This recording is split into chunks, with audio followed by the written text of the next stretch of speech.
এই যে এখনকার যে পরিস্থিতি, সেই পরিস্থিতিতে যদি আপনি বড় দলের কথা বলেন বা বিএনপির জায়গা থেকে বলেন বা জামাতে ইসলামের জায়গা থেকে যদি বলেন, বিশেষ করে গণ অধিকারের রাশেদ খান তিনি বিএনপিতে ইতিমধ্যে যোগদান করেছেন, এলডিপির ক্ষেত্রে আপনি বলতে পারেন। আমার কথা হলো যে আমি যদি রাজনীতির আদর্শের জায়গায় বলি, নীতির জায়গায় বলি, তাহলে বড় দলগুলো যে এই যে অ্যাকসেপ্টেন্স, একদম স্পন্টেনিয়াস এবং দ্বিধাহীন যে অ্যাকসেপ্টেন্স, সেটাই কি রাজনীতির জন্য খুব ভালো কিছু গুণগত পরিবর্তনের ক্ষেত্রে?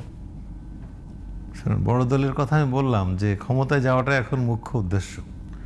সেই ক্ষেত্রে সব ধরনের নেগোসিয়েশন, সমঝোতা হচ্ছে এবং হবে। ক্ষমতাটা যখন প্রধান হয়ে দেখা দেয়, যখন নির্বাচন আসে, তখন আদর্শিক চিন্তাগুলো মানুষের মাথার থেকে বা রাজনীতিবিদদের মাথার থেকে চলে যায় যে আমাকে ক্ষমতায় যেতে হবে, তারপরে আমি আমার আদর্শ বাস্তবায়ন করবো। এই স্লোগান দিয়ে কিন্তু তারা বিভিন্ন ধরনের নেগোসিয়েশন করে। এখন জানেন, বাংলাদেশের রাজনীতিতে আওয়ামী লীগ নিষিদ্ধ ঘোষিত রাজনৈতিক দল, কিন্তু আওয়ামী লীগের বিপুল সংখ্যক সমর্থক এখনও রয়েছে গ্রাম বাংলা বিভিন্ন জায়গায়। সবাই যে আপনার শেখ হাসিনার সুবিধাভোগী দোসর বা লুটপাটতন্ত্রের সঙ্গে যুক্ত ছিল এমনটি নয়, কিন্তু মানে আওয়ামী লীগ সমর্থক লোকরা, তাহলে তারা তো ভোটার নাকি, তাদের ভোটাধিকার, তাদের নাগরিক অধিকার তো যায়নি।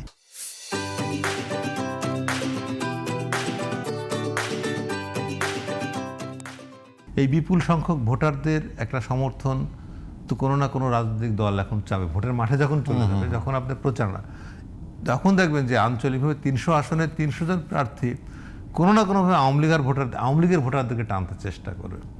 তো সেটা যখন ভোট আর কিছুদিনের মধ্যে যখন মাঠের রাজনীতিটা শুরু হবে, অলরেডি শুরু হয়েও গেছে, আর এখন যেটা জোটের ব্যাপার আসছে, সমঝোতা জায়গা, তখনও আসনের অনেক বড় বড় আসনে বড় বড় নেতাকে বলি দিতে হচ্ছে বিএনপিকে, দিয়ে তারা ছোট ছোট নেতাকে সামনে নিয়ে আসছেন। যেমন ধরেন, আমরা দেখলাম যে নাজির রহমান মঞ্জুর ছেলে আন্দালি পার্থ ঢাকা 17 আসনে তারেক রহমানকে ছেড়ে দিয়েছেন। ভোলায় এক আসনে ওনার জায়গায় চলে গেছেন, ভোলার এক আসনে যিনি ছিলেন তাকে বাদ দেওয়া হয়েছে। ওখানে একটা ক্ষোভ তৈরি হলো। কিন্তু এই যে নেগোসিয়েশন হলো, পার্থের সঙ্গে তারেক রহমানের দীর্ঘদিনের যোগাযোগ ছিল বা রাজনৈতিকভাবে একই আদর্শের কাছাকাছি। এখন যদি হয়ে যায় যে তার পার্টি বিলুপ্ত করে বিএনপিতে যুক্ত হয়ে যায়, সেটা একটা অবাক হওয়ার কিছু থাকবে না।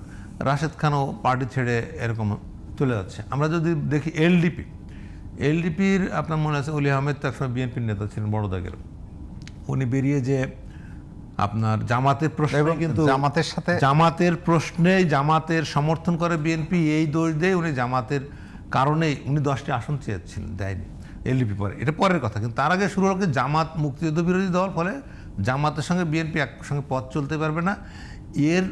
এই কারণে, এই প্রতিবাদে উনি বিএনপি থেকে বেরিয়ে গেলেন বলে ঘোষণা দিয়েছে। আজকের অবস্থানটা দেখেন, আজকে উনি জামাতের সঙ্গে নেগোসিয়েশন করছেন এবং তার পার্টির লোক যিনি তাদেরকে লালন পালন করেছে, তারা আবার বিএনপিতে যোগ দিচ্ছে। এই যে ডিগবাজি, আমি শুরুতে বলেছি, এটাকে ডিগবাজি বলি, পোল্ট্রি বলি।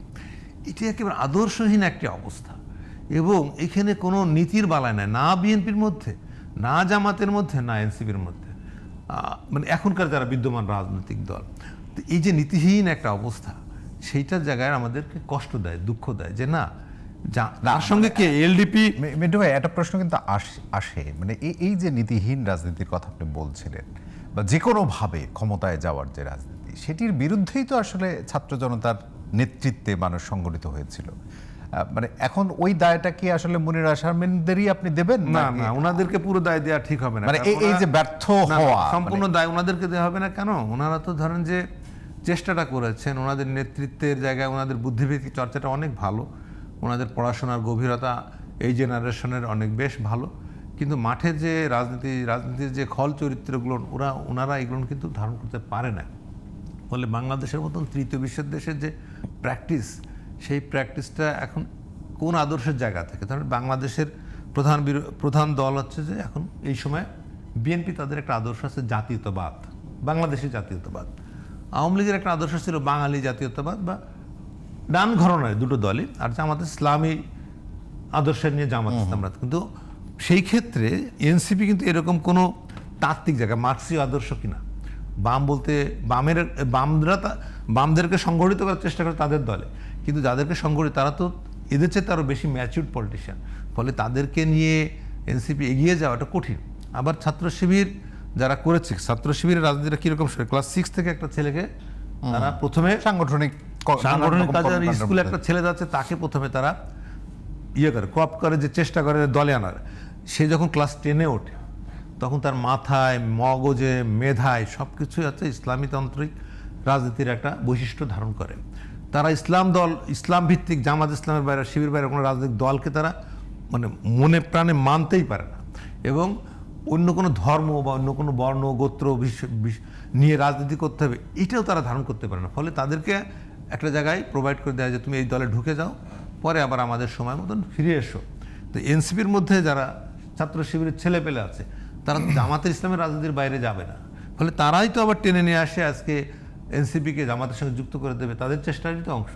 এবং এতে জামাত ইসলাম লাভবান হলে এনসিপি ক্ষতিগ্রস্ত হলো, অর্থাৎ তৃতীয় শক্তি যেটা বাংলাদেশের মানুষের প্রত্যাশার জায়গা, সেটা কিন্তু ক্ষতিগ্রস্ত হলো।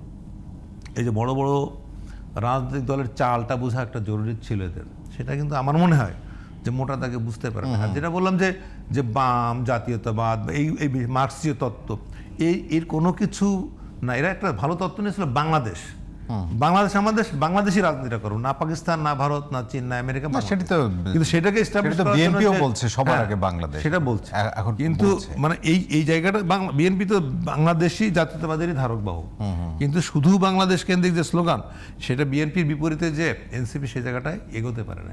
আর ধরেন চাঁদাবাজির অভিযোগ, দুর্নীতির অভিযোগ, লুটপাটের অভিযোগ বিএনপির বিরুদ্ধেও তো এই 15ই আগস্ট, এই 5ই আগস্টের পরে অনেক উঠছে, কিন্তু বিএনপি কিন্তু ভেঙে যায়নি। দল থেকে 7,000 নেতাকর্মী বহিষ্কার করেছে, কিন্তু বিএনপি যে পুরনো একটি দল, সেহেতু ওরা কিন্তু শেষ হয়ে যায়নি, বরং আবার তারা সংগঠিত হয়েছে, হয়ে তারা কিন্তু সংগঠিত। কিন্তু এনসিপির বিরুদ্ধে একটা ছোট অভিযোগও মানুষ মেনে নেয়নি, কারণ এনসিপিকে তো মানুষ ইমামের আসনে বসাইছে। যিনি ইমাম, তার সামান্য ত্রুটি, তার পাঞ্জাবির সামান্য কালো দাগ মানুষ মেনে নিতে রাজি না। বিষয়টা বুঝাতে পারছি? ফলে সেই জায়গাটায় উতরে যেতে পারে না এনসিপি। আজকে যে সংকটটা তৈরি হয়েছে, এটা কিন্তু এনসিপির এই সংকট কিন্তু আগামী দিনে বাংলাদেশের রাজনীতিকে ভোগাবে।